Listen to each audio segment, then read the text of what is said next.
everybody. How's it going? Welcome to the stream. My name's Marlon. This is episode 28 of Mushroom City in Minecraft. What are we doing right now today? Well, actually, right now we are looking at the weather right now, and it appears as though there are, well, a lot of flash flood warnings in Canada, but right now that's beyond the scope of our current conditions. So what's going on right now? So how you guys doing? Welcome to the stream. For those of you just tuning in, my name's Marlon, and of course I already said this is episode 28 of Mushroom City in Minecraft. And well, right now we are taking a look at the entire contiguous United States, and from what it looks like, most of the well, more than half of the country is getting drenched right now, and that includes my area, the New York City tri-state area. So what do we have here? There are 6 severe thunderstorm warnings, one in North Carolina, Virginia, Nebraska, well, 2 of them, Colorado, and another one in North Carolina. Okay, so from what it looks like, 2 of the severe thunderstorm warnings are in Nebraska, and they estimate that there would be 1 3/4 inches in diameter of hail. Winds could speed to about 60 miles an hour, and damage could be considerable. And yet, both severe thunderstorm warnings expire in 29 minutes. But let's take a look at the flash flood warnings. So we got 2 in Virginia, 1 in North Carolina, another 1 in New Jersey.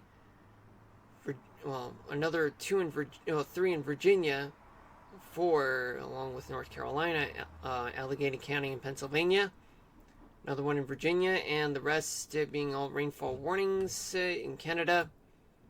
1 special marine warning in Virginia, and 11 special weather statements in Colorado, North Carolina, South Carolina, Michigan, Colorado, Nebraska, Wyoming. Did I say South Carolina? But regardless, the Carolinas. Let's see what's going on in the Northeast. So let's take a look, shall we? So right now, in the Northeast, things... Okay, so for the most part, some places have already experienced some rainfall, but are in the clear. However, places like the New York City tri-state area, they are currently dealing with some showers, but I don't hear rumbles of thunder, so that's what I know so far, folks. I mean, that's just based on my observation. And we got 1 flash flood warning just located in the northeastern part of New Jersey, covering places like Marlborough, Old Bridge Township, New Brunswick, Piscataway, and let's see, Madison, Jersey. But, however, they're not within Newark or Jersey City or Elizabeth or at the airport. But, well, right now, I'm just gonna turn into the single site radar for the New York City area. So, well, they're in the clear, but the thing is that I wouldn't count on the whole thing being like out of the woods, meaning that we're not really out of the woods. We still have a lot of rain to deal with, yet some of the amounts, well, some of the spots where there is rain do have very moderate to near heavy rain in the tri-state area, particularly in the Catskills, parts of the Hudson River, Hudson Valley. Northern New Jersey, they're dealing with plenty of scattered showers and maybe some rumbles of thunder, and especially on the east end of Long Island. Now I'm going to switch gears back to here.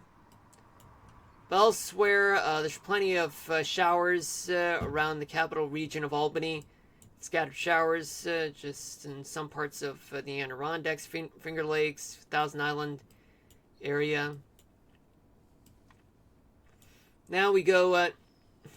Now we go to the Mid-Atlantic, and well, look at that. There's plenty of active weather alerts from special marine warnings just up the river in James River. Waters are rough. Severe thunderstorm warning in Waverly, Wakefield, Virginia. Anywhere between Richmond and Norfolk. Oh, it looks like we got ourselves a special weather statement. In fact, there's plenty of thunderstorms are strong enough to cause some damage, small hail damaging winds. And there's a flash flood warning in Hampton, Virginia. Sorry about that. So the thing is that it's located just northwest of Norfolk, and it's right across the James River.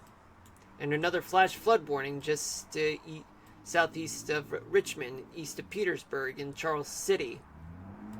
3 flash flood warnings are in northern Virginia, just within a driving distance from Washington, D.C.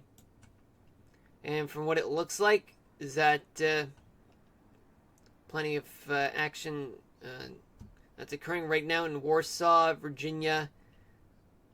Let's see, anywhere just either east or west of Tappahannock and southeast of Royal. Oh yeah, and 2 flash flood warnings in McKinney and Emporia, along with Stony Creek in Sussex, Virginia.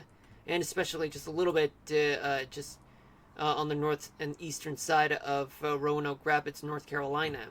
Gastone, Garysburg, and west of Seaboard. There's also a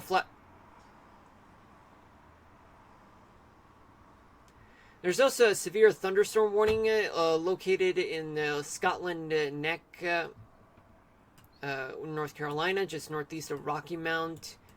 There's also a severe thunderstorm warning located just on the south side of Raleigh, the state capital. There's also a special weather statement throughout much of the city, especially in the south and western part of the outskirts. And there's also a flash flood warning in Chapel Hill. But elsewhere, special weather statements anywhere just east of I-95, in Snow Hill, Rose Hill, and Atkinson and Watcha. There's also a special weather statement in Myrtle Beach, South Carolina, in North Myrtle Beach, South Carolina. And also a special weather statement in either Carolinas, but in Fingerville, South Carolina, Columbus, and Tryon, North Carolina. We go down south, nothing to report on in Florida, not even in Georgia, Alabama, Mississippi, although Alabama, Mississippi, and Tennessee, they're getting some showers and storms, but not enough to qualify for special weather statements or severe thunderstorm warnings, especially in Texas, near San Angelo, and anywhere just east of which. Spotty showers throughout southwestern Texas, in the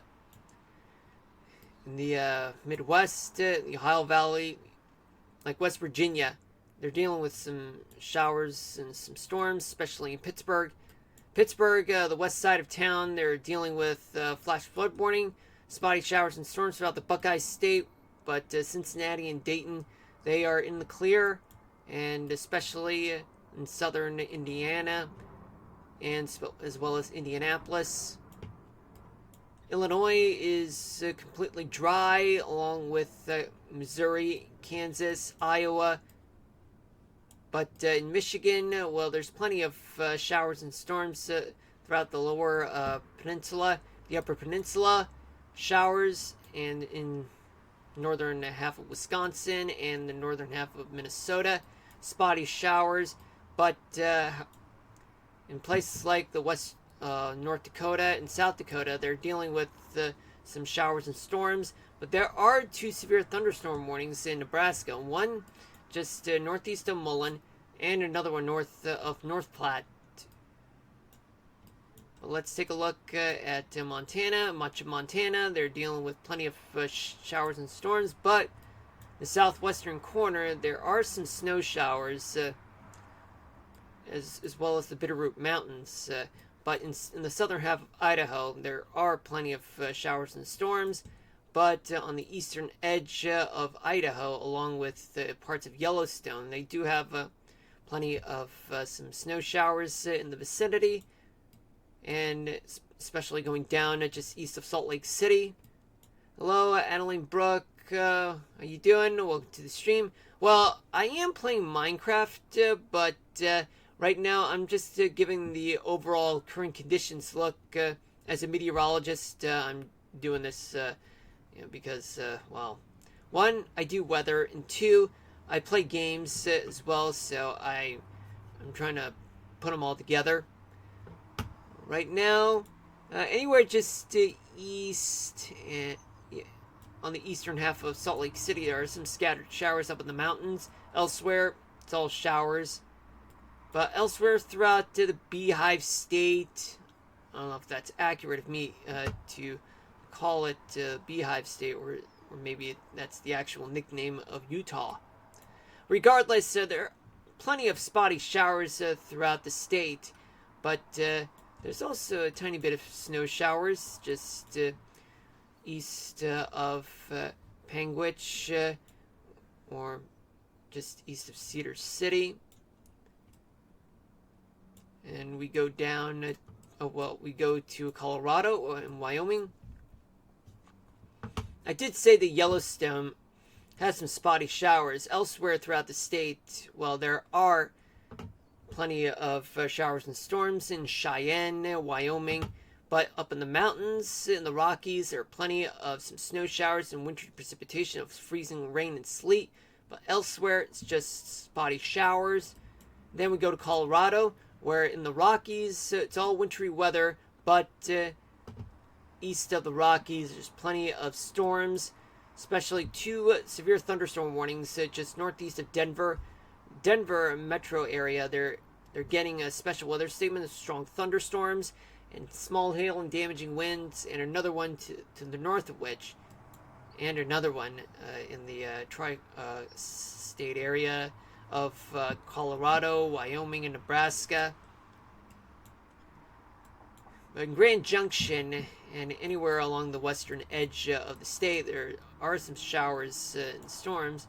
New Mexico is all clear, but Arizona, it's mostly, but some spotty showers in the northern half of the state, especially in the Grand Canyon National Park. Northeastern part of Nevada, there's plenty of spotty showers. Elsewhere, it's all dry. California, all dry. Mostly dry in Oregon, and some spotty showers on the eastern part of the state. And Washington State, spotty showers just surrounding Seattle, especially the east of town, and right around the Cascades area. But east of the Cascades on the leeward side, right around Spokane, there's plenty of spotty showers. But overall, folks, it's all wet throughout at least half the country. I'm going to play the radar for you guys, just so that I can get started on continuing where we left off in Minecraft. But other than that, and some changes in the number of active weather alerts, I mean, there's just only 9. Virginia, North Carolina, Nebraska, Colorado, and plenty of flash flood warnings, even though some are in Canada, but others, Virginia, North Carolina, New Jersey, Pennsylvania. Alright, now let's switch gears to Minecraft right now. Okay, how long have you been playing Minecraft? Well, I've been playing Minecraft since 2012, since just about 2 months after graduated from high school. And that, in a way, it was kind of like my high school graduation gift. I mean, I play Minecraft just to do world building, but for so many years I've been making Mushroom City. Oh, that's great. Thanks. You ever play Minecraft by any chance? I mean, right now, I'm right in the middle, or rather, I'm retrying Mushroom City in Minecraft because in the past I have been doing this project, but I keep failing over and over, and sometimes the files just get deleted and are not easy to recover. By the way, where I'm from, well, from the New York City tri-state area, actually. I mean, I have been doing, yeah, I've been doing a lot of talking about the New York City area, around, well, not in the five boroughs area, just outside of the five boroughs area. No, I'm thinking to play it, but it seems hard to play, really.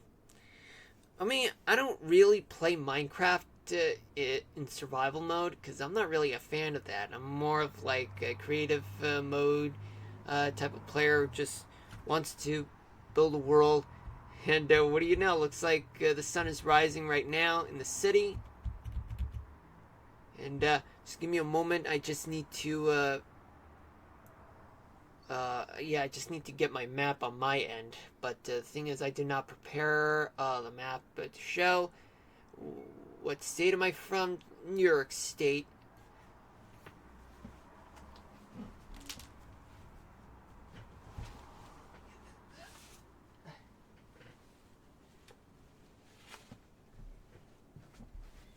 In the previous episode, I have a bit of a conflicted issue with one of my maps because some of them date back to 2012 or 2011, but I made some changes to my map, and for some reason that keep messing things up. Is this a very hard? What do you mean this is very hard? Like, well, actually, sometimes I would be a game. Well, that depends on what type of mode you play in. I mean, I just play peaceful mode in creative mode because I mean, I'm just only here to build the city, actually. And what I'm dealing with right now is that I want to get started on this part, but I also have a bunch of subway lines, especially train stations, to create. Let's see, where do we begin? Okay, so basically, what I'm doing. Hold on, let me mute the mic just a bit.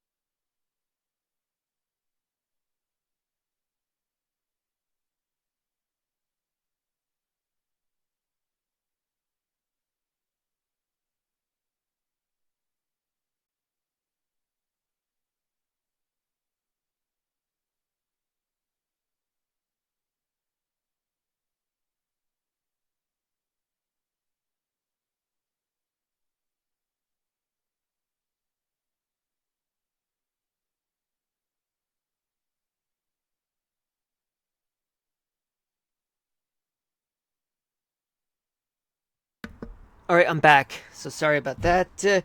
Okay, so the thing is that just dropped a follow. Oh, thank you so much, Adeline Brooks. Okay, so the reason why I paused for a moment is because outside there is traffic, and it's just the way I live. I mean, I happen to live along a busy road, so sometimes I would have to mute the mic because some people play music in the background, and for us streamers, it's a major problem because if the mic picks up any of the copyrighted music, then I get a strike, and then guess what?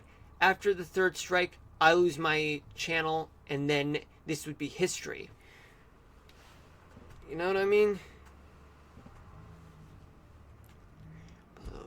Right now, let me see what I can do. Okay, so what I'm dealing with is that, well, there are 6 pathways a train would need to go. 1 will have to go north, 2 go east, but they split into going to the northeast and then the southeast, and then 2 head south. Kind of curious about some things. Yeah, it's fine. Okay, so... Okay, 2 goes south, but 1 goes south, the other one goes southwest, and then the 1 goes west.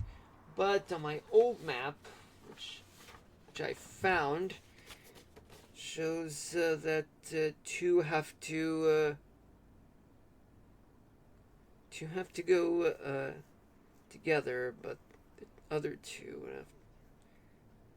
Okay, so I'm gonna need a little bit of help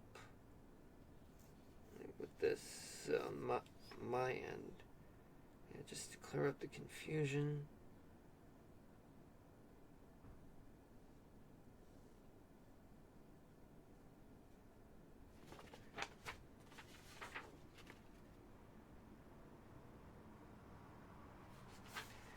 Okay, why haven't you set up customized logo and panels yet? Well, thing is, I mean, I've already set up my own graphics, to be honest. I mean, right now I'm not looking to, I think you have to set them up. What do you mean I have to set them up? I mean, I'm not really interested in that. I'm more interested in, like, just streaming. That's it. But I appreciate your critique. But right now, I mean, it's just that you know, I got a lot of things to do. I have work, and I don't have much free schedule. And even if I do, I mean, like, I'm more fixated on what I have in terms of you know, my design. I mean, I've been using that for several years, like since 2000. I can help you with that, like, obviously, if you want. Well, thanks, but I mean, I keep getting those type of requests, or rather, that type of help. But thing is, I'm more interested in, like, just streaming right now. Right now, I'm thinking about how am I going to... Well, because the thing is that those arrows represent where those national trains, you know, like Amtrak. Like, I'm trying to figure out myself on how can I approach this problem. Let me know. Let me show you some of my work from the portfolio you got on Discord. Well, I really don't have well, I'm not really on Discord right now. I mean, I'm just using my social media right now. I haven't really touched my Discord in a while.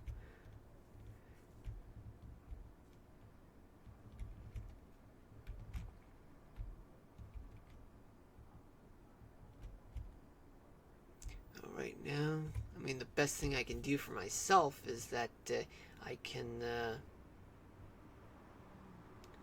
try to get one set of rails that go that way and then that way, and then another one will have to cross into another country, then 2 will split there, and another one there, and then another one there. Can you drop it on chat, or it can add me? Okay. I'll do that later, but right now I'm focusing on building a subway, rather a train station. Because I mean, for one thing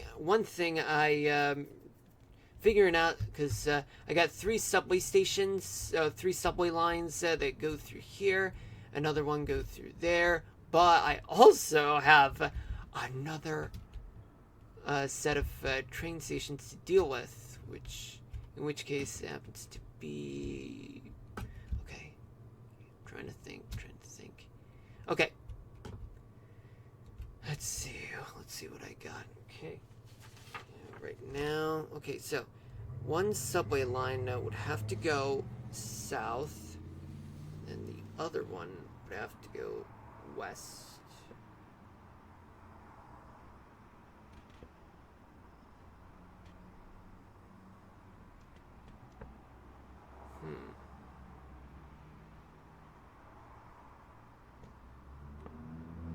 Let's see what I can do. Well, because one has to go through some south. Okay.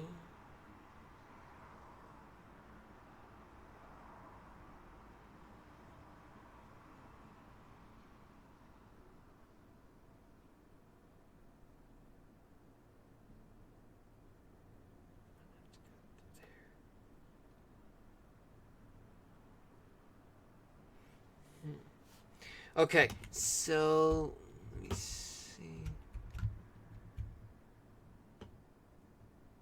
I mean, the best thing I can do at this point would be for me to simply go through that direction there, take the train.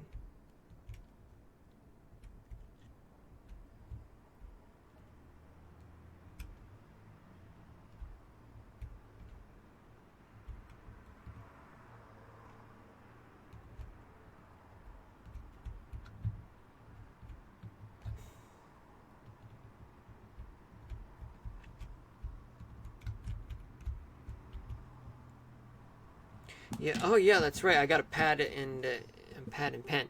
Okay. So right now, okay. So just give me a moment for me to just figure out. Okay. So this is a lot difficult, more than I can think. I mean, I could do it like within a few minutes, which is no problem for me. Let's see. I have one going through there.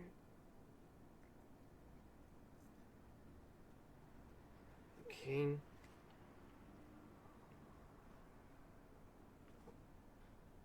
I'm drawing this for myself. So right now, I can say is that this would go through here. Right, this one goes north, and then I have another one that wants to go east. Okay, so I have one that wants to go east.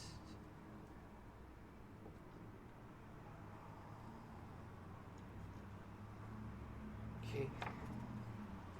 Alright, and another one that wants to go east to southeast. So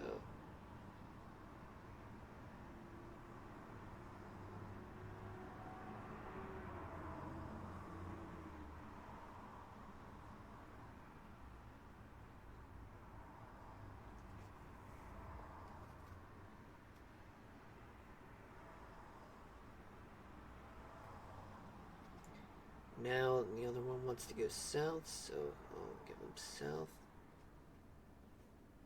And another one wants to go south, but differently though.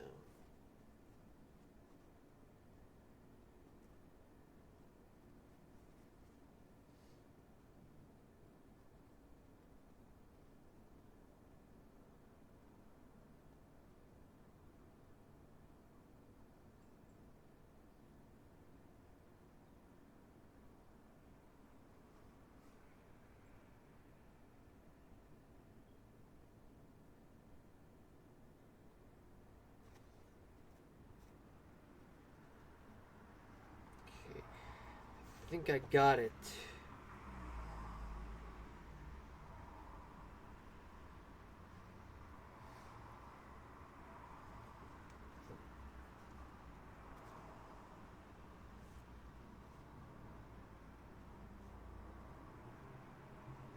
Oh man, more background music.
Okay, I think I got it right now. Okay, so what I can do is that I can create two going south.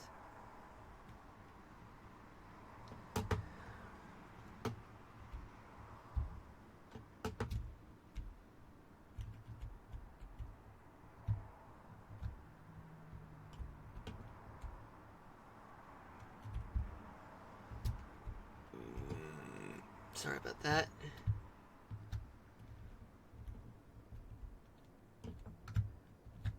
How about we start with this line here. So basically what I have here is that I have two lines, and now I want to do things a little different. Okay, so meaning that what I plan to do is that I gotta raise this, go through there.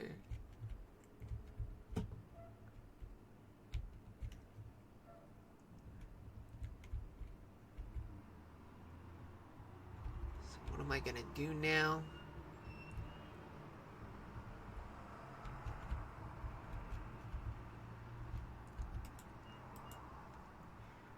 Oh yeah, that's right. I can go over. I have plenty of room for over.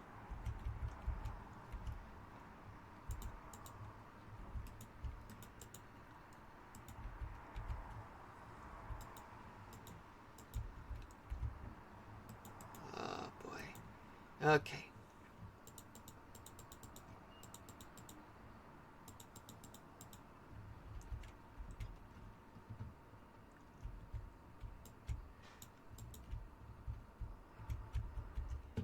Let's go up right now.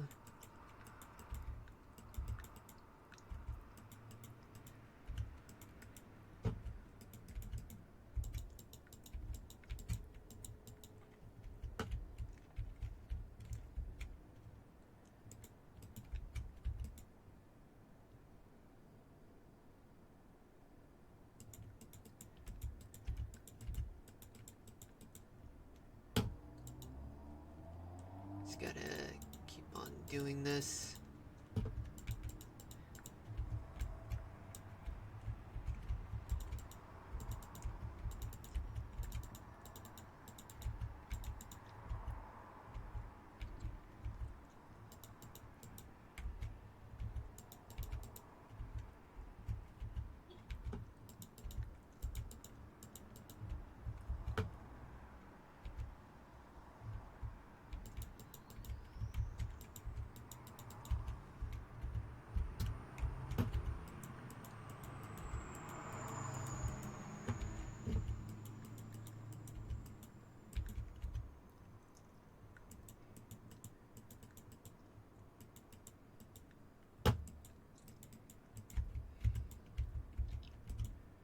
Okay, so we're getting started on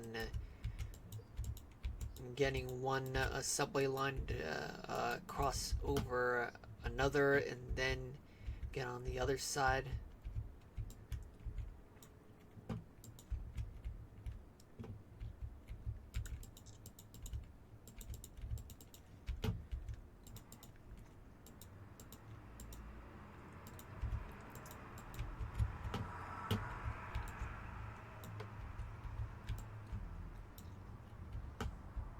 Oh, more background music. That's rich. That is so rich.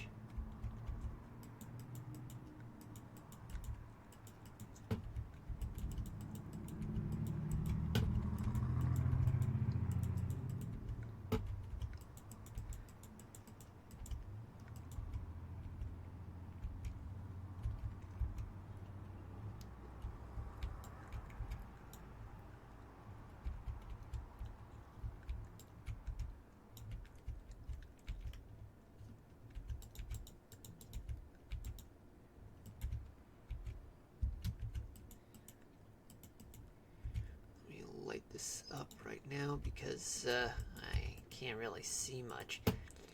It is 6:35 p.m. Eastern Daylight Time. Welcome to the stream. For those of you just tuning in, my name's Marlon. This is episode 28 of Mushroom Sitting in Minecraft.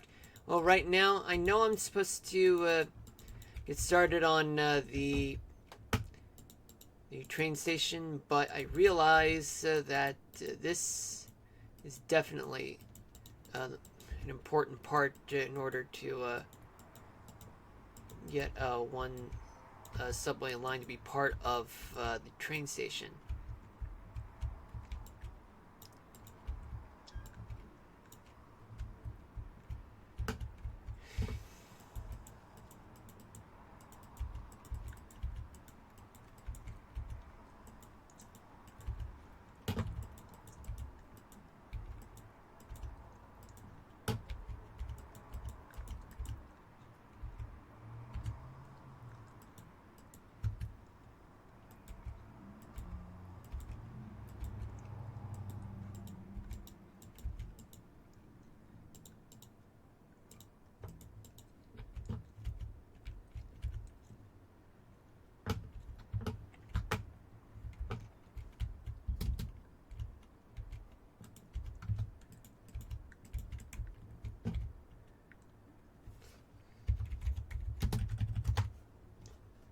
Alright, here we go.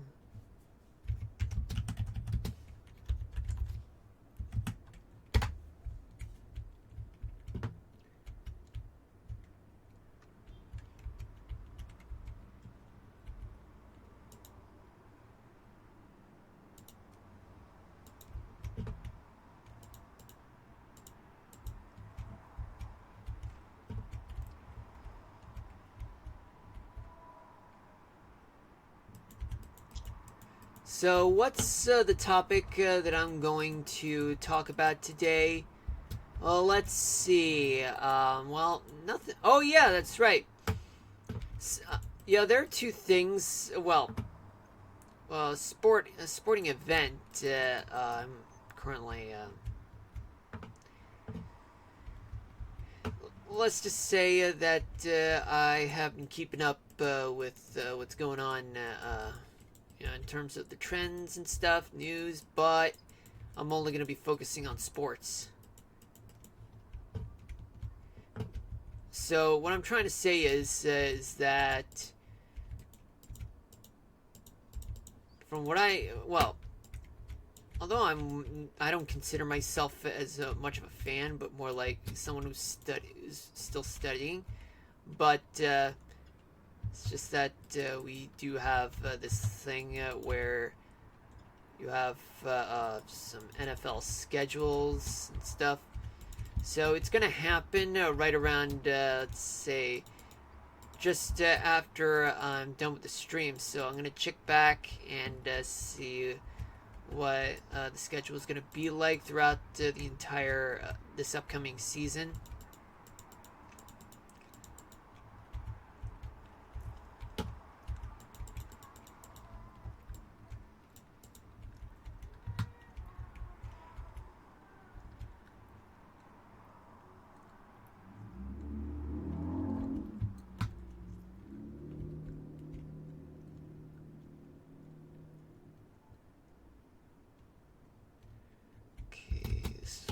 So far, folks.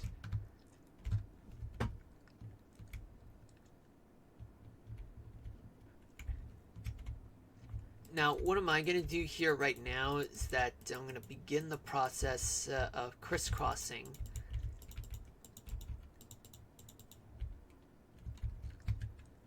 Crisscrossing.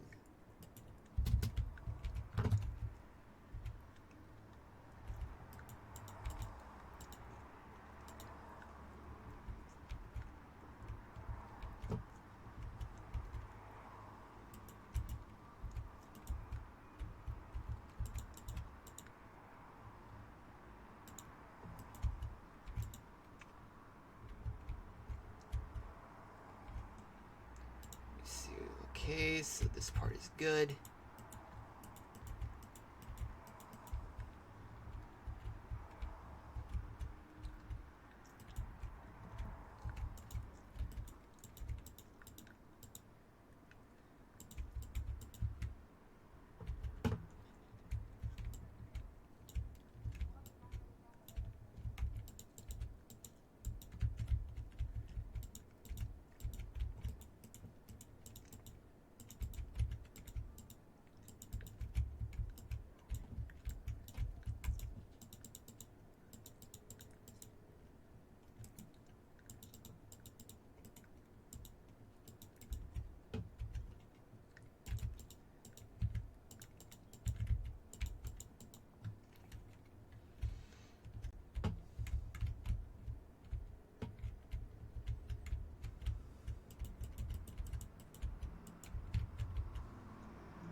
Okay, so let me just deal with this right now.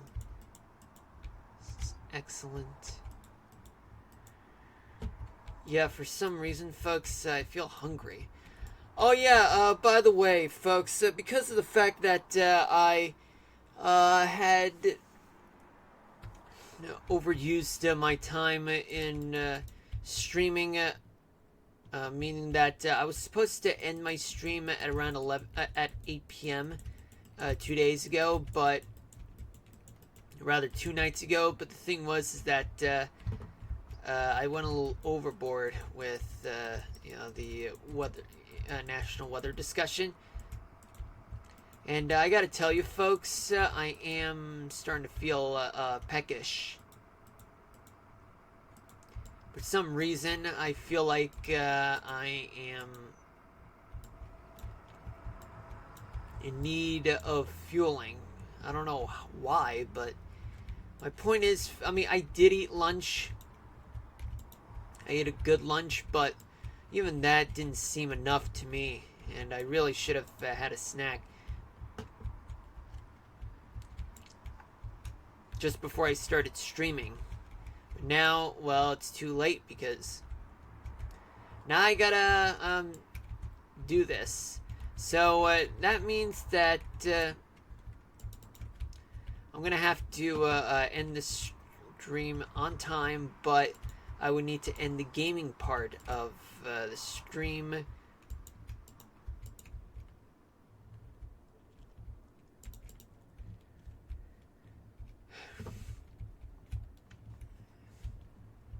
So I'll be doing weather 15 minutes early.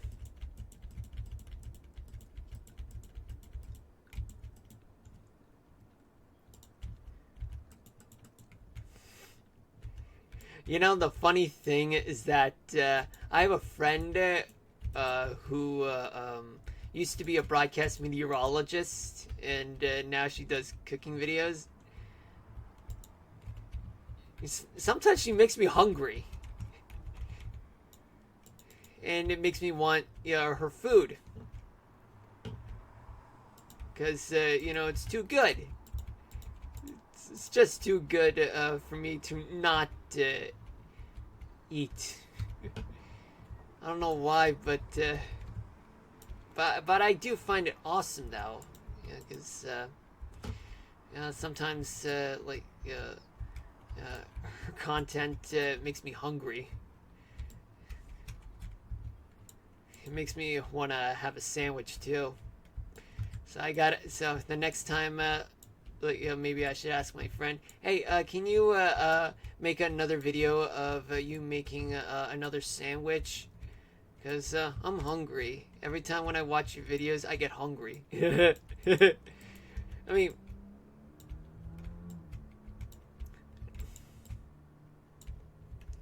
yeah, it just makes me want to eat her food.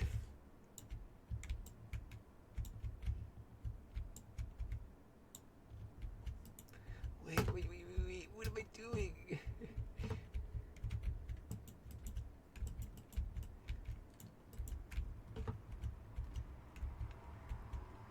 Oh, well, okay, so now I realize that I went a little overboard on that one.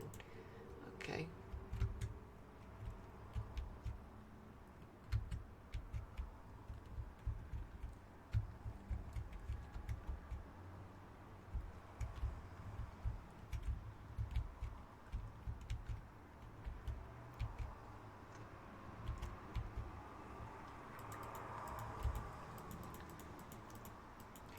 Yeah, anyway, folks, the point that I'm making here is that I have to finish the stream on time because I'm getting hungry. Yeah, for some reason. I feel hungrier than usual. But, I mean, usually I usually finish by 8:30, but thing is, I don't know, for some reason, something's up.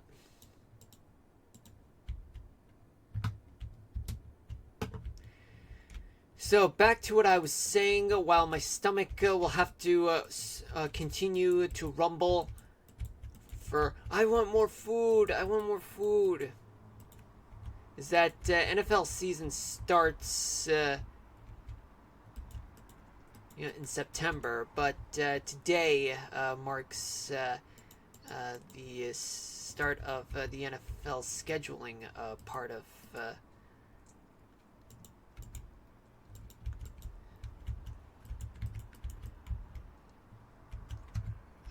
the season, the off season, I should say. I mean, off season. That the thing is that off season, it's. It lasts after the Super Bowl until the start of the new NFL season. And what I gotta say, folks, I failed to watch the NFL draft. I mean, because I had a lot of things to do. I had to take care of something.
Yeah, I can smell.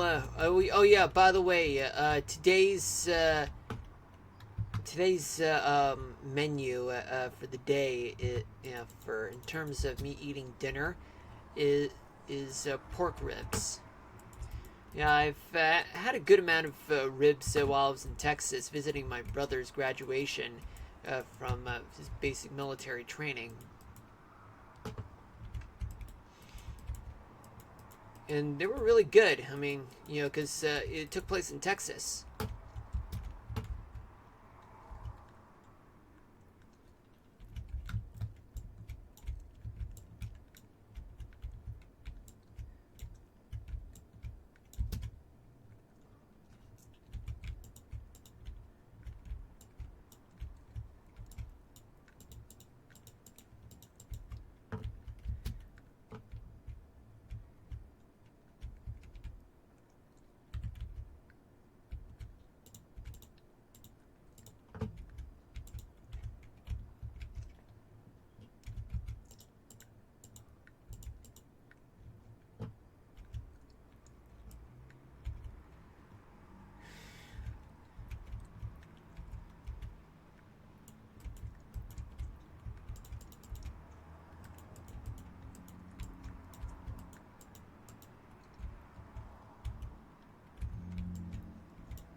Oh yeah, and hopefully the next time the friend of mine makes another cooking video, maybe I'll request that she can make sushi. Because I have a thing for sushi, but the thing is, I'm not really a fan of raw fish because, I mean, I remember last Thanksgiving, the night before Thanksgiving, I had food poisoning just because, even though I was used to eating salmon for so many years, it got to a point where I wasn't really in my best shape.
shot at this.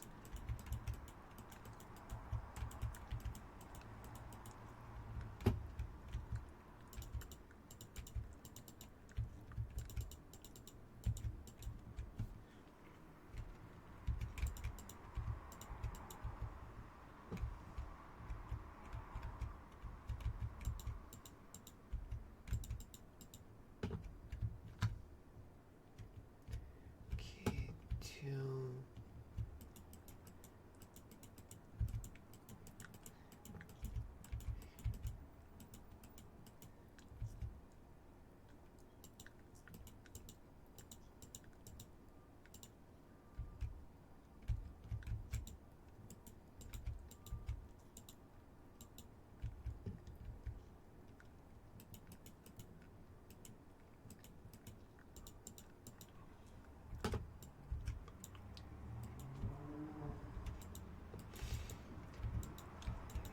See. I mean, of course, let's see. I mean, I don't know if I can really see if. I mean, I know this is totally wrong of me for me to do something so, um, well, unjust. But I'm just curious about the NFL schedule.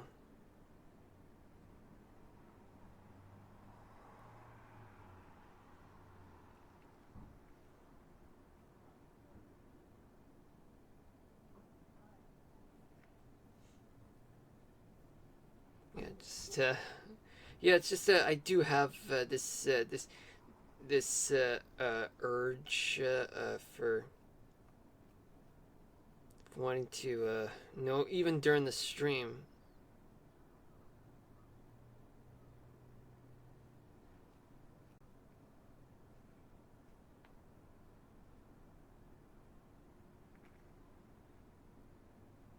Okay, so for those of you who do watch football, just want to let you guys know that.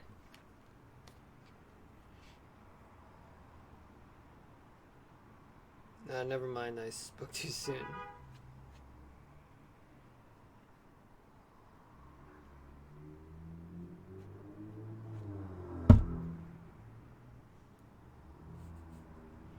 Never mind, I spoke too soon. Maybe next time I'll tell you guys about the whole NFL release schedule. I don't know. I kind of feel like I have this urge to do that, even during the stream. But I suppose I may be, I may have rushed into things.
Oh man, more background music. That's rich. So it is almost 7 p.m. Eastern Daylight Time. Welcome to the stream for those of you just tuning in. My name is Marlon, and this is episode 28 of Mushroom City in Minecraft. Right now, I am constructing a crossover type of thing.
Gotta deal with this part here.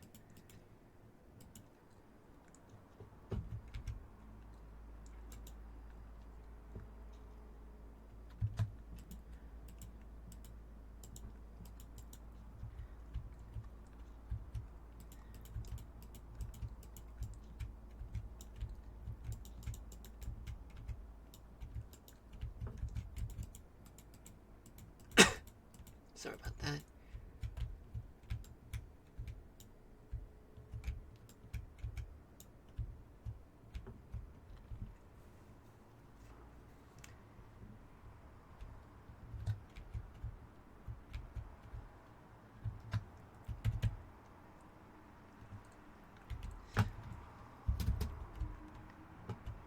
Okay, what's next? Well, I'm just gonna light things up right now.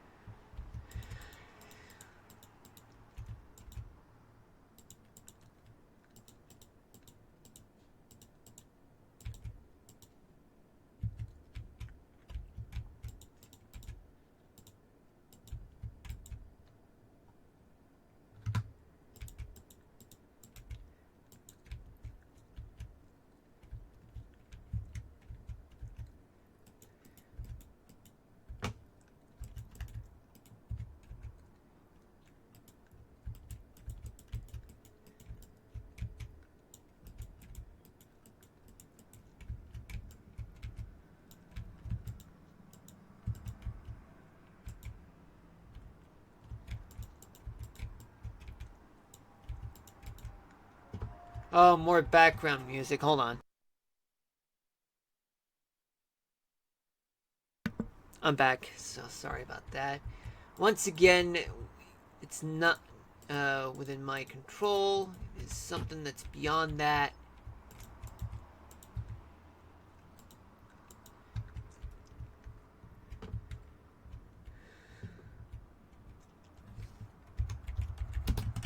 Now that I finally got everything crisscrossed,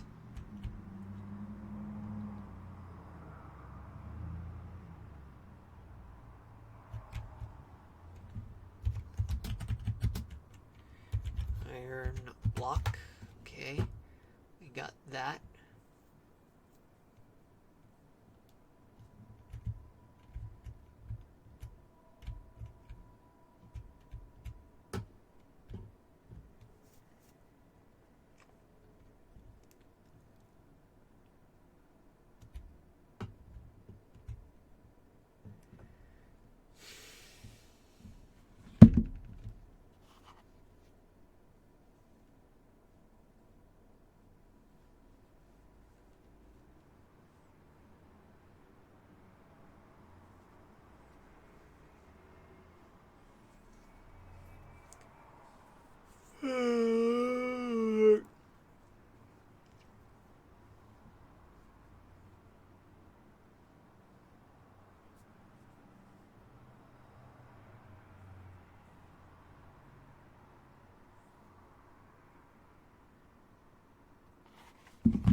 Yeah, this is all just to prepare myself for this type of setup.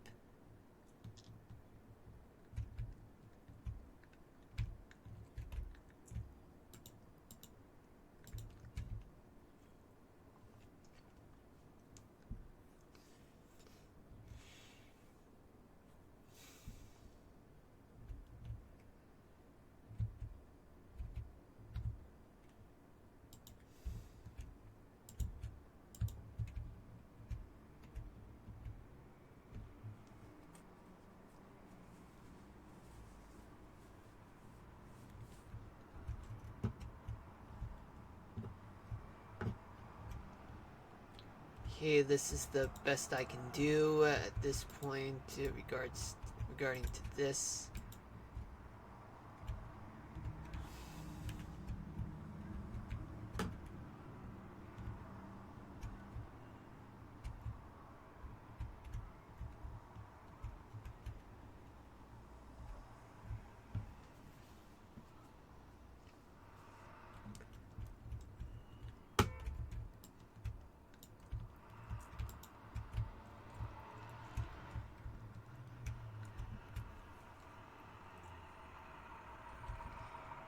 because what I have in store would be for me to...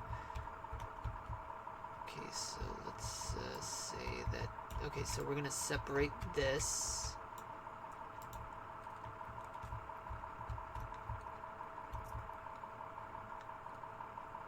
Treat this like it's a smooth stone slab.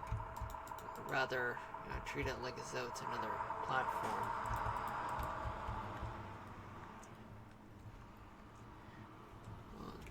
Block of iron.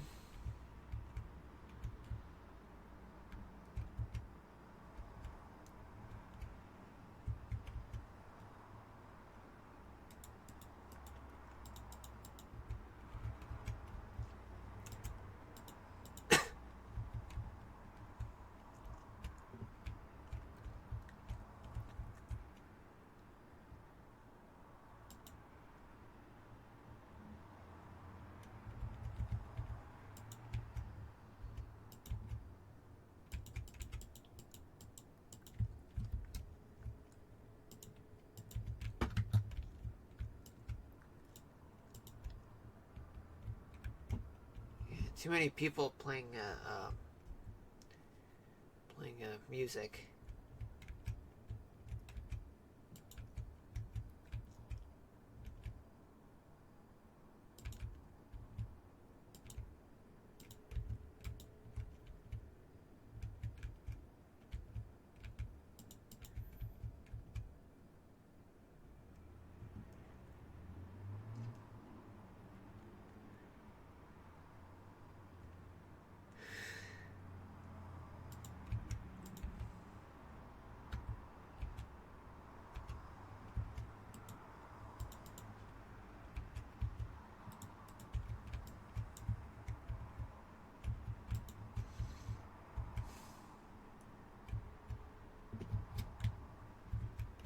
Yeah, this is something that laying the groundwork with.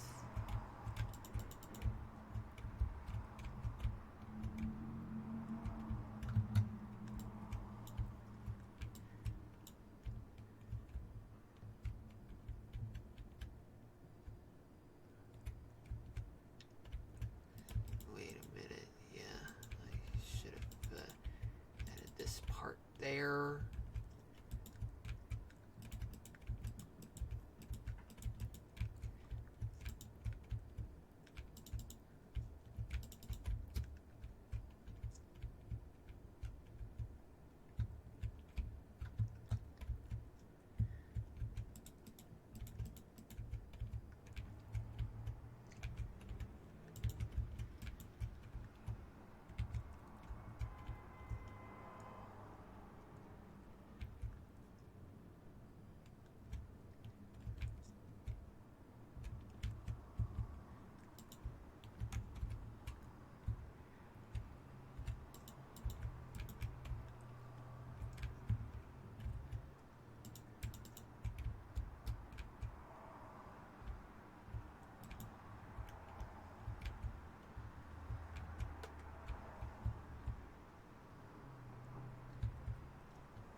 Yeah, well, on one hand, I can't wait to play Kingdom Hearts 2 for you guys, but on the other hand, I feel worn out from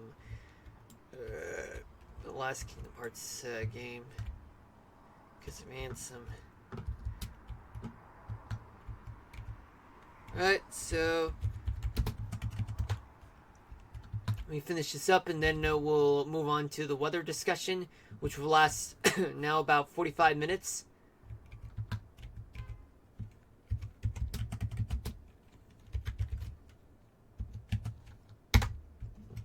Plus, we'll have the weather topic of the day ready for you guys in just at the end of the stream.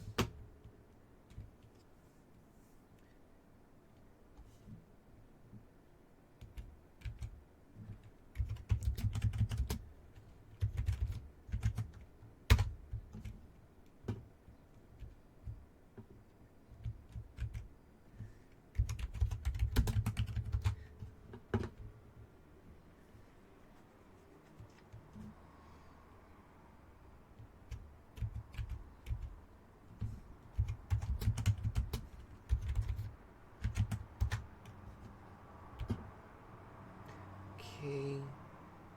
Yeah, so this is what the two subway lines look like underground. Move on from one station to another.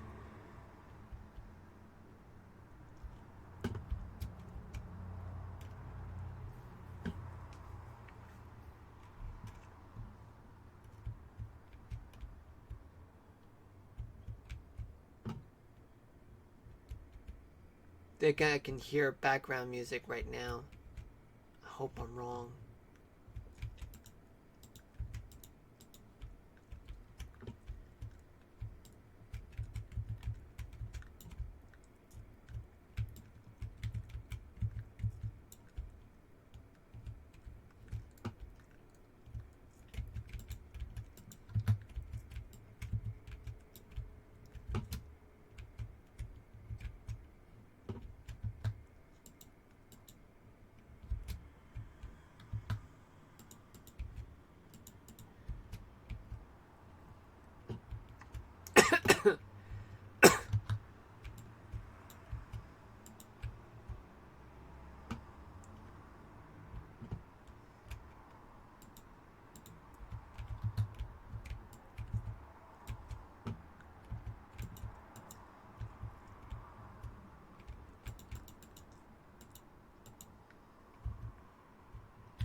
There we go.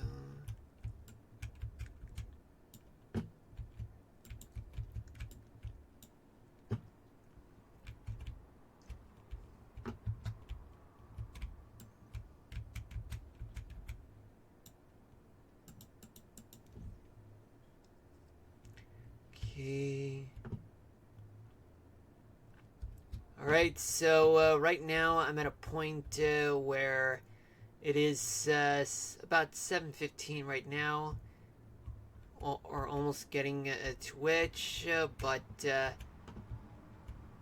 all I can say is, folks, is that there's just so much for me to do outside of the stream. So, you know, folks. But we'll continue where we'll leave off on Friday at 6 to 8 p.m. But, of course, we're not going to end the stream right away. I mean, we are actually going to talk about weather right now, so let's get to it. So, let's transition to the weather right now. So, what we got? Okay, what we got here, folks, is that we got plenty of action throughout the United States. Let me just stop right here. Okay, yeah, because this is where the radar has ran a few minutes ago, the latest run, the MRMS. So let's start off region by region, but before we do that, let's take a look at the list of active weather alerts there are throughout the contiguous United States. There are 5 severe thunderstorm warnings, one in Colorado, Virginia, Nebraska. Well, 3 are in Nebraska. Let's take a look at 13 flash flood warnings. We have 1 in New Jersey, 2 in Virginia, 3 in Virginia with North Carolina, 1 in Idaho, another one in Virginia, and then another one in West Virginia, and then the rest are in Canada.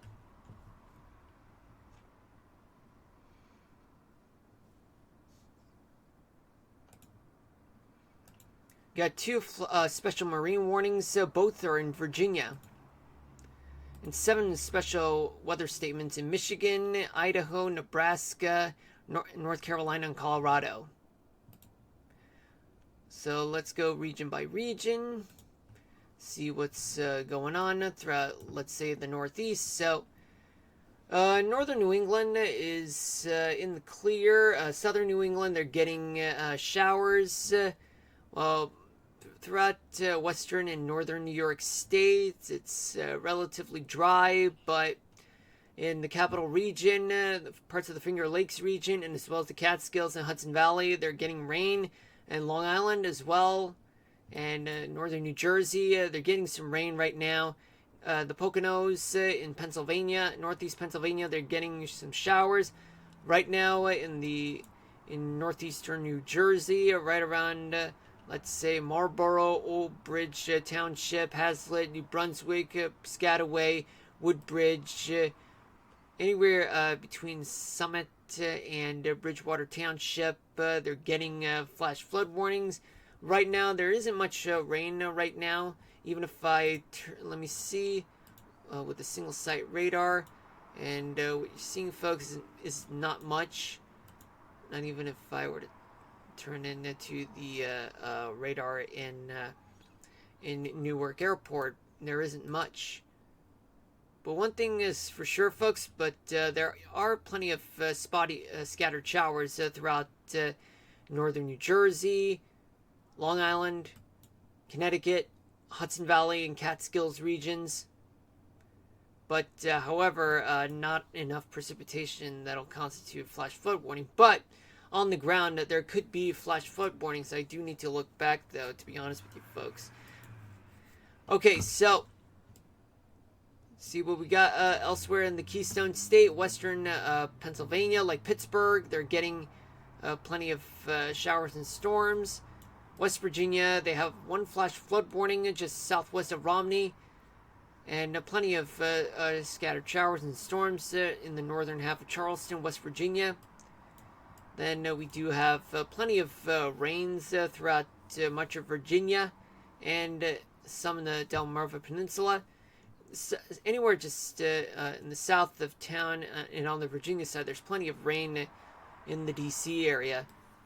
And there are lots of flash flood warnings located just anywhere east of the 95, plus Emporia. And in Norfolk, there is a severe thunderstorm. Well, north of Norfolk, there's a severe thunderstorm warning. There are 2 flash flood warnings, and also, from what it looks like, 3 special marine warnings throughout the Norfolk area. So, for those of you who are there, please do exercise caution, stay out of the water, and during a thunderstorm, stay indoors when thunder roars. Get that. Stay in your car. And don't take shelter in an overpass, because that would be a waste of your time. Also, let's go further south. Right now, there are some special weather statements, just enough to, because of, well, let's just say there are strong thunderstorms, but just enough to take notice, but not enough to put out a severe thunderstorm warning in North Carolina. Plenty of showers and storms throughout the coastal portions of North Carolina, but not on the Outer Banks yet. Yet the busy parts of North Carolina, some parts are getting rain, but nothing in Charleston. But just southwest in Charleston, South Carolina, there's some showers and storms. Myrtle Beach, Georgetown, but nothing elsewhere in South Carolina. In Georgia, much of Florida, some showers north of Panama City. There's also some showers and storms throughout Alabama and south of Nashville, east of Tupelo, but elsewhere, nothing much. Some scattered showers just northwest of Austin and San Antonio, especially northwest and northwest of Marfa, Texas. Oklahoma, Arkansas, Missouri, even Kentucky, Illinois, Iowa, Kansas, they're not getting much at all. But elsewhere, let's see, the Buckeye State, they're getting showers and some storms, with the exception of Dayton and Cincinnati. And the northern half of the state, they're getting some scattered showers, but just outside of Indianapolis, plenty of showers and storms throughout the lower peninsula of Michigan. Upper peninsula, also some showers and storms, especially on the northern half of Wisconsin, and some scattered showers throughout parts of Minnesota. The Dakotas getting rain, but look at this. This is just awful because we do have plenty of storms throughout the northern plains. There are two severe thunderstorm warnings anywhere north of North Platte, Nebraska. There's also one severe thunderstorm warning northeast of Denver, and there is another one in Scottsbluff, Nebraska. Two special weather statements. There is one severe thunderstorm warning just been issued recently by the National Weather Service, just located east of Fort Morgan, Colorado, in Sterling, Akron, Otis, and Haxton, Colorado. Storms are brewing just as it moves east. It's all associated with stationary fronts that's located in the northern plains, and as well as the Colorado Plains. And I say that because that's east of the Rockies, eastern half of Colorado. But in Colorado, the Rockies portion of Colorado, there are some wintry precipitation types, parts of the Rockies, some in the form of snow, others in the form of freezing rain and sleet. But places like Grand Junction, they're dealing with some rain, some storms, especially in Utah. But on the outskirts of Salt Lake City, there are some snow showers and freezing rain and sleet. Elsewhere in Salt Lake City and to the north and west, there are some rain, but there's a little bit of snow showers in Preston, Idaho. Wyoming, there are plenty of rains in Cheyenne, but southwest there are snow showers. Elsewhere throughout Wyoming, there are some scattered showers. In the Yellowstone, parts of that region, they're dealing with some freezing precipitation. In Montana, plenty of showers and storms to go around throughout much of the state. But in places like Butte and southeast of Bozeman, there are some snow showers. In northern panhandle of Idaho, there are showers and storms along with Spokane and northeastern Washington State. But elsewhere in Idaho, there are plenty of storms, especially in Idaho Falls and anywhere outside of Boise as well. In northern and northeastern Nevada, there are some spotty showers near Elko. Desert Southwest, all clear in New Mexico, but just some spotty stray showers in the Grand Canyon part of the state. California, all dry. Oregon, mostly dry, with the exception just of some tiny stray showers on the eastern edge of Oregon. Elsewhere in Washington State, scattered showers just east of Seattle and southwest of Olympia, the state capital of Washington State. Now let's talk about current temperatures right now, and we will start off with what we have here. Right. Okay, so what do we got? Okay, so let's start off in the northeast. Let's just scale back just a little bit. Okay, so we do have, hold on, let me refresh the page. So basically, we do have temperatures that are in the 50s and 60s throughout Maine, with the exception of Edmundston at 70 degrees. Northern New England, throughout Vermont and New Hampshire, temperatures are in the 60s to 50s. Southern New England, temperatures are in the upper 50s to mid 60s. Upstate New York, we got temperatures that are in the upper 50s to low 60s. New York City, Long Island, temperatures are in the mid 50s to low 60s, especially in the New Jersey area, where temperatures are in the 60s, and as well as Reading at 62, 66 in Erie and Pittsburgh. Washington, D.C. 68 degrees. Delmarva Peninsula with temperatures in the 60s, along with the rest of Maryland. Upper 50s in western Maryland. Virginia, temperatures are in the 60s to low 70s. West Virginia, temperatures are in the 60s. The Carolinas, we do have temperatures that are in the 70s right now, but in the uplands, there are temperatures in the 60s. Georgia, temperatures are in the 70s to low 80s. Florida, temperatures are in the 70s to low 80s. Alabama and Mississippi, temperatures are in the mid 70s to low 80s, especially going into Tennessee. Same story. Arkansas, temperatures are in the 80s, along with Louisiana, but temperatures along Lake Charles and New Orleans, 79 degrees. Now we split Texas into the Panhandle, where temperatures are in the low 80s to upper 80, well, low 70s to upper 70s to upper 80s. Western Texas, temperatures are in the 80s to mid to upper 90s. In southern Texas, temperatures are in the interior, temperatures are in the upper 90s to mid hundreds. Along the coast, temperatures are in the 80s, as well as eastern Texas and northeastern Texas, like Dallas, Fort Worth, Metroplex. The temperatures are around about close to 100 degrees. But Denison, 89, along with Electra.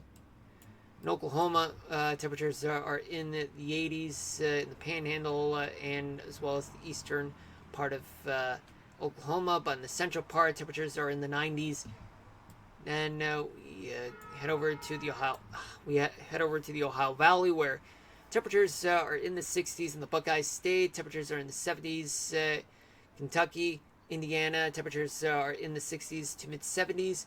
Illinois, it's 57 in Chicago, along with Milwaukee and throughout the rest of Illinois. Well, I know Milwaukee's in Wisconsin. 82 in Peoria, 79 in Springfield.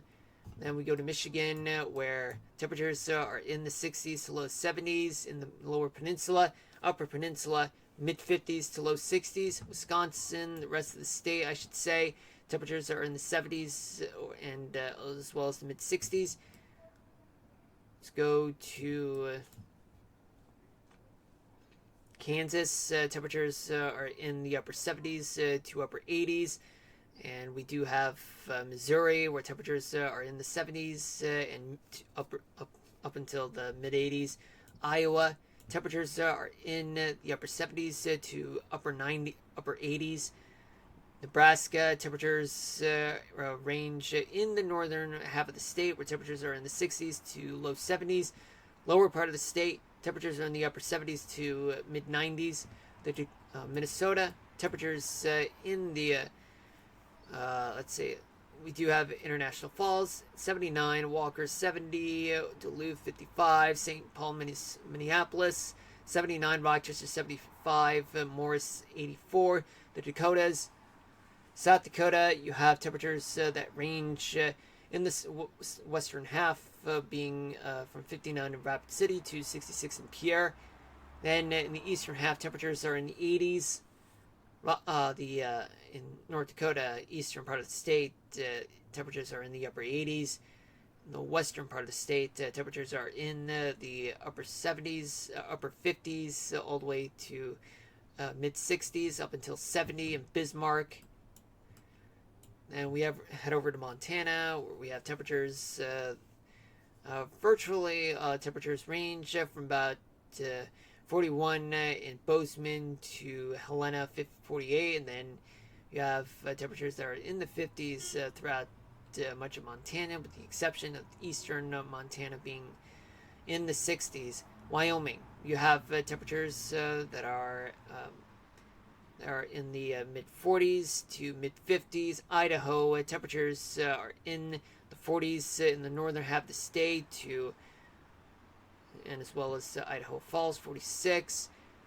And the temperatures in the southern half of the state, with the exception of Idaho Falls, being in the 50s to low 60s.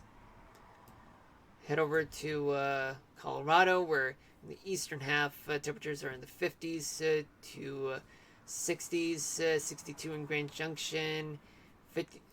And oh yeah, I don't know if I already said Cheyenne, but Cheyenne has 43. Utah, temperatures range from the mid 40s to mid 50s. Nevada, you have temperatures that in the northern half that are in the upper 40s to low 60s. And then in Las Vegas, temperatures are at 79 degrees. Desert Southwest in New Mexico and Arizona, you have temperatures in the northern half of the state of New Mexico that are in the low 60s to low 70s. Southern half of the state, temperatures are in the 80s to low 90s. Arizona, temperatures in the northern half of the state are from the upper 50s to mid 70s. Lower half of the state, temperatures are in the upper 70s to mid 80s or upper 80s, but Alpine's at 52 degrees. Let's see, California, you have Southern California. Okay, the interior part of Southern California, temperatures are in the 80s, but San Diego's at 66, LA 73, along with San Jose, 82 in Sacramento. Then you have temperatures that are in the Central Valley, California, being in the 70s. Lakeview 53, 55 in Eureka. Then the Pacific Northwest, like Washington and Oregon, in which temperatures are in the mid 50s to mid 60s. And you have Washington State, temperatures are in the mid 50s to low mid 60s throughout Washington State. Now let's go back and talk about winds. So wind-wise, winds are generally coming from the northeast, but in New England they shift north and then to northeast. What I meant to, I don't know if I should correct myself, but just here to remind myself that winds are coming from the southeast, just so you know, folks. But winds are calmer throughout the mid-Atlantic, and they vary. Going down to the southeast, winds they're actually calm throughout the southeast, but in the lower Mississippi Valley, winds are coming from the south, from the Gulf, and bringing in some moisture.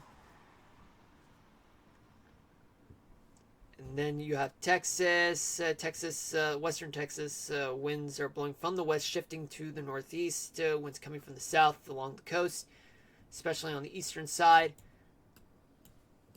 Then in the Midwest, you have calm winds in the Buckeye and the Ohio Valley, Mississippi Valley, and Great Plains region. Much of the region do have some winds, but they're actually moving from south or from the southwest, blowing towards places like North Dakota. But in the western plains, the winds are from the north, so you're basically getting a setup of wet weather throughout the Dakotas and Nebraska. In the Great Lakes region, winds are coming from the east and blowing towards the west. Then you have calmer winds throughout anywhere between the Bitterroot Mountains and the western Great Plains. But you have winds that are coming from the west in Wyoming and Idaho, also coming from the west, as well as it's coming from the Pacific Northwest as well. Winds are blowing from the west in general, and then moving towards the Dakotas, but moving a little south. Then you have the Colorado Rockies. Basically, the west, they're having west winds, but they're much stronger throughout anywhere east of the Rockies. Just so you know, folks, they are up to 30 to 40 miles an hour in New Mexico and Colorado. California, the Sierra Nevadas, and Mojave, the Sierra Nevadas, calmer winds, and the northern portion of the Central Valley, California.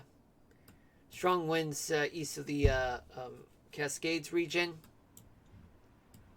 see, no folks, and now let's talk about gusts. So, what I would say is that there's plenty of gusts throughout places from well, the New York City area, and then spreading towards the Finger Lakes region, especially towards western New England and the Poconos. Stronger winds are widespread throughout the western Gulf Coast, lower Mississippi Valley, greater wind gusts of at least 40 miles an hour in the northern plains. Strong, faster winds of no less than 60 miles per hour in New Mexico and Colorado. But stronger winds along the coastal portion of Northern California and the Cascades region. Now let's talk about, let's say, humidity. There's plenty of humidity throughout the Northeast and Mid-Atlantic.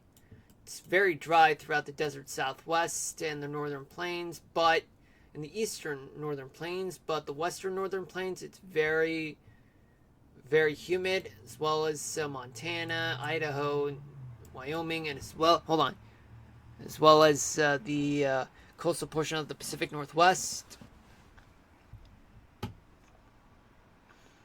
Now let's see what we got in terms of rainfall accumulation. So, not much to report on, just no more than a half an inch to an inch throughout places like the New York City area, through the Hudson Valley, and up to the Adirondacks. Plenty of rainfall, but not much to report on throughout the Baltimore, Washington area and the Delmarva Peninsula, the southern Appalachian part of the country, parts of the Great Lakes region. They're all scattered, but there's a high amount of precipitation of up to 4 to 6 inches of rain throughout the northern plains, and various places, spotty places throughout the northern Rockies and northern Great Basin, but no more than an inch of rain. Now let's take a look at what's going on with the upper level winds, shall we? So let's start off with what's going on right now in terms of the upper level winds. And what I would say, folks, is that, okay, so let me rest my voice for a little bit.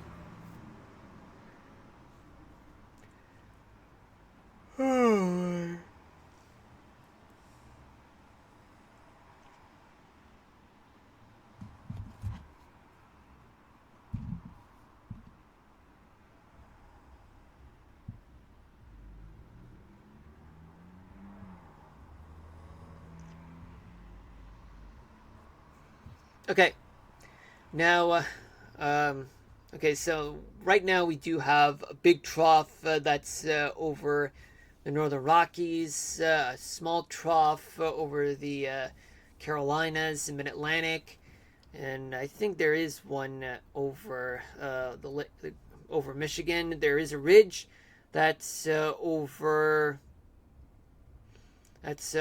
the lower Mississippi Valley and Texas, southern tip of Texas. So that means there's plenty of wet weather throughout the northern plains, the Northeast,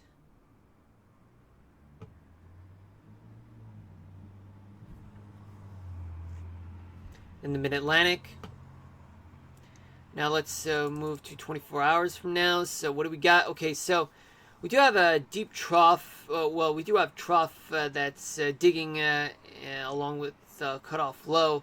That's going to be located over the northern plains, ridge. It's going to build up. That's going to occur over the southeastern part of the country, plus a small trough just off of the northeast, the Mid-Atlantic region.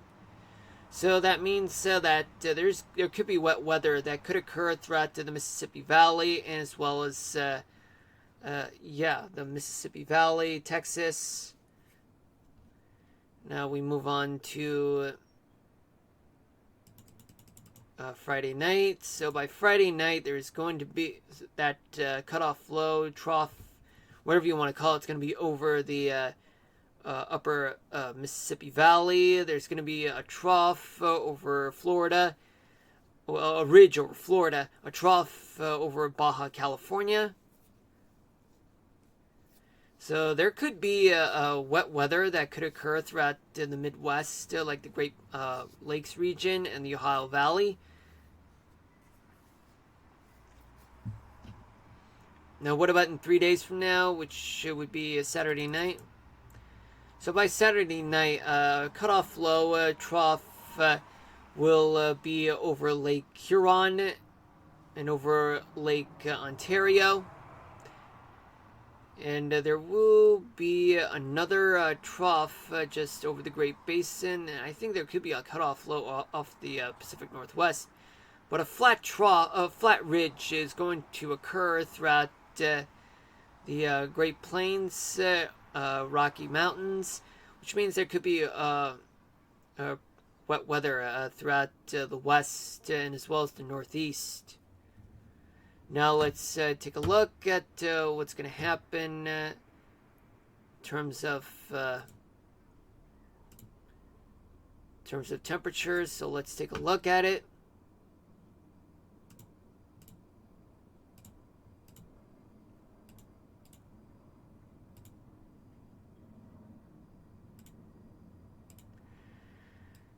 So basically, what we have for tomorrow morning is that anywhere east of the Rockies, there's going to be plenty of warm lows to go around, and especially parts of the desert Southwest and Central Valley, California. Then we move on to tomorrow night, where it's going to get hot in Texas and the desert Southwest. But yet, very, very hot temperatures with the exception of the Northern Plains and the Rocky Mountains and Cascades, parts of the Sierra Nevadas. It's going to get really hot throughout the South and the Ohio Valley, Central Valley, California as well. By Friday morning, there's going to be plenty of warm lows throughout South, throughout the Mississippi Valley, the Ohio Valley, anywhere points east, and as well as Central Valley, California, and the desert Southwest. There's going to be freezing temperatures throughout the Rockies and parts of the Great Basin and the Cascades. By Friday night, it's going to get super hot in Texas and as well as the desert Southwest. It's going to get very chilly throughout the Northern Plains, Northern Rockies, Cascades. And we move on to Saturday morning. By Saturday morning, warm lows throughout the South Mid-Atlantic, Ohio Valley, and the Northeast, desert Southwest, Central Valley, California. Freezing temperatures pretty much throughout the Northern Plains, Upper Mississippi Valley, Western Great Lakes, Rocky Mountains, going to get freezing. Basically, anywhere in the Great Basin and the leeward side of the Cascades, is going to get freezing. Well, not freezing, but chilly. And finally, by Saturday night, plenty of hot temperatures throughout the southern half of the country, but Texas is going to feel the full brunt of the heat wave. It's going to get very cold throughout the Great Lakes region and the northern, the upper Mississippi Valley, and as well as parts of the northern Great Basin and the Pacific Northwest, with the exception of the leeward side of the Cascades.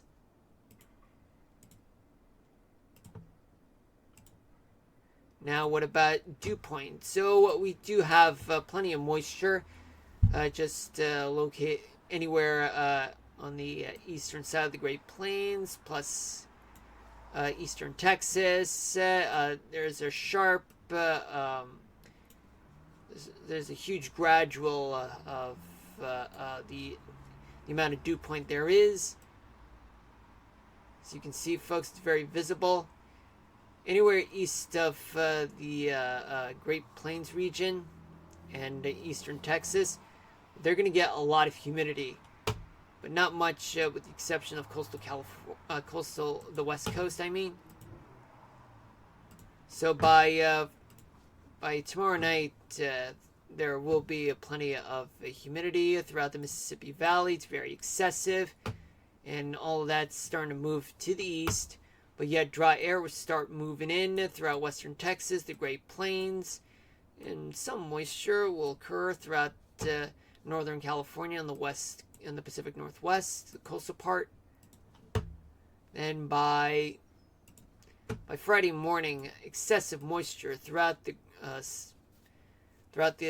South, the Ohio Valley, and the Mid-Atlantic. But anywhere east of the Mississippi Valley, it's very moist. Plus the southern plains and much of the west coast as well. By Friday night, there will be a lot of moisture to go around throughout the Gulf Coast, much of the South, Mid-Atlantic, the Northeast, Great Lakes region, the Ohio Valley, anywhere east of the Mississippi. Plenty of humidity will still occur throughout the West Coast. Saturday morning, more moisture will linger throughout the South, the East Coast, the Northeast, the Ohio Valley, and still some moisture throughout the West Coast.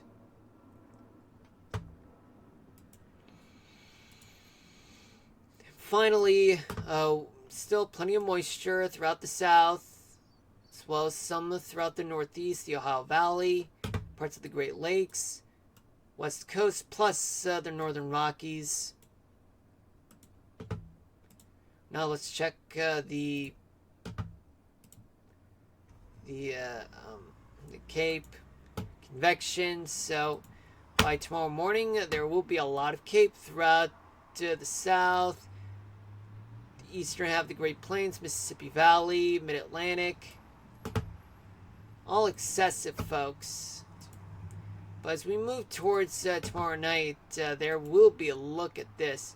Dry air starts moving in. All that is creating a massive amount of Cape throughout eastern Texas, the Mississippi Valley, anywhere, the lower Mississippi Valley, anywhere east of the Mississippi Valley as well.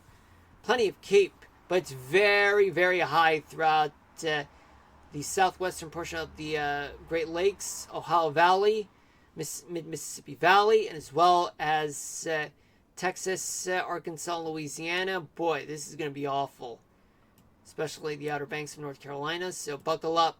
It's going to be bad. Then we move on to Friday morning, where Friday morning there's going to be plenty of Cape in the southern part of the country, and the Ohio Valley, parts of the Great Lakes region, Mid-Atlantic, Southeast. By Friday night, high amounts of Cape all throughout the South, the Mid-Mississippi Valley, the Ohio Valley, the Mid-Atlantic, even parts of the Northeast. This is going to be bad, dude. Very bad. By Saturday morning, still plenty of Cape throughout the South, Mid-Atlantic, Northeast, and a little bit in the Pacific Northwest. Not much, though. Then, by Saturday night, a lot of Cape will be present throughout the southern plains, Texas, Arkansas, Louisiana, Oklahoma. And it spreads east towards the Carolinas. And some Cape will be present throughout the western portion of the country, with the exception of the desert southwest. Now let's take a look at precipitation. So tomorrow morning, there will be plenty of rain throughout the Northeast, the spotty showers and storms throughout the South, the Midwest, particularly in the northern plains. Oh boy, this is going to be there's going to be plenty of storms to go around the plains in the Mississippi Valley, and some scattered showers throughout the Ohio Valley, and as well as plenty of wet weather throughout the Rockies, plus mountains in the mountains. snowfall in the mountains. Sorry about that, folks. Then there's spotty showers throughout the Pacific Northwest. Coastal California might deal with some stray showers. Parts of the Great Basin, some valley rain and mountain snow. Then by Thursday night, more rain throughout the Northeast, Mid-Atlantic. Spotty showers throughout the Gulf Coast, and as well as Texas, Oklahoma, Arkansas, Louisiana. Plenty of rain throughout the upper Mississippi Valley, the Great Plains. Mountain snow, valley rains throughout the Rocky Mountains and the Pacific Northwest. And even the Sierra Nevadas, parts of the Great Basin.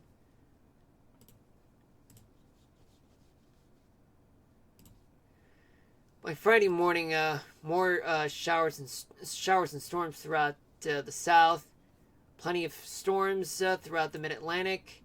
Parts of New England will have some showers. More storms in the northern plains, Rocky Mountains. Much of the Northwest will be dealing with valley rain, mountain snow, and also coastal rains.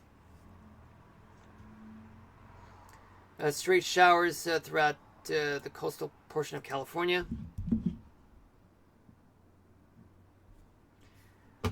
Now we deal with Friday night. So by Friday night, the Gulf Coast will end up with having some stray showers and storms, especially in the Northeast.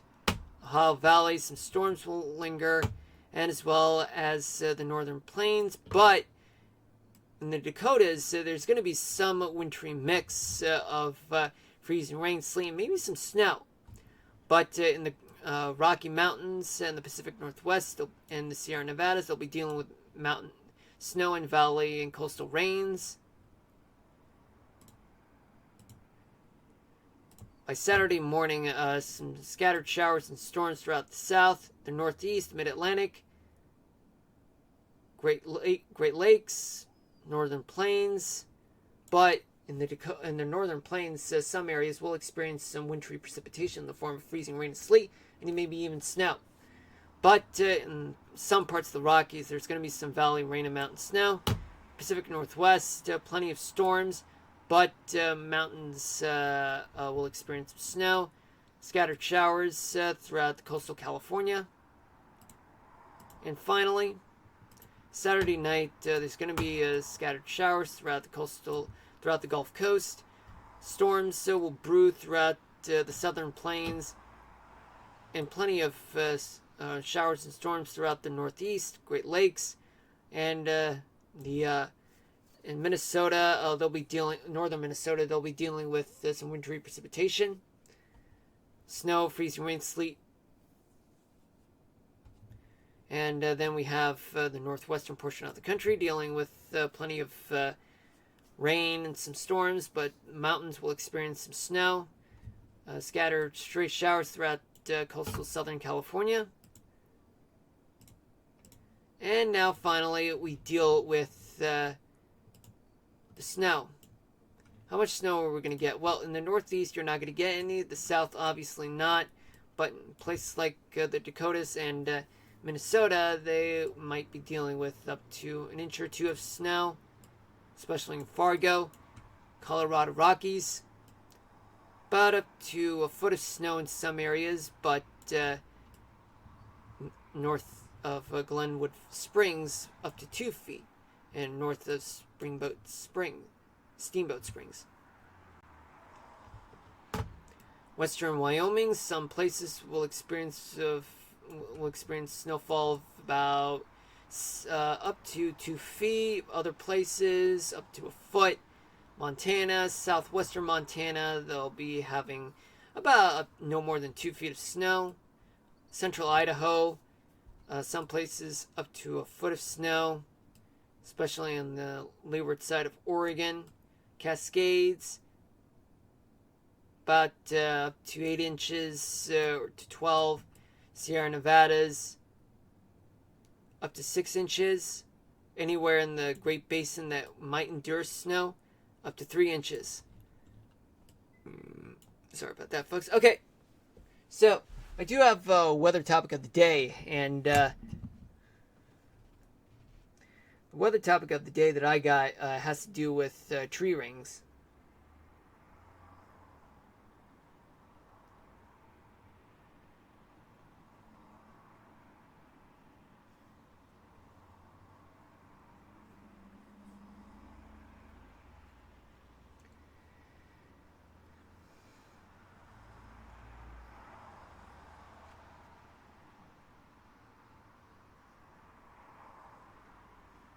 So basically, what I have here is that tree rings reveal a tree's age, its life history, and even climate conditions over its lifespan.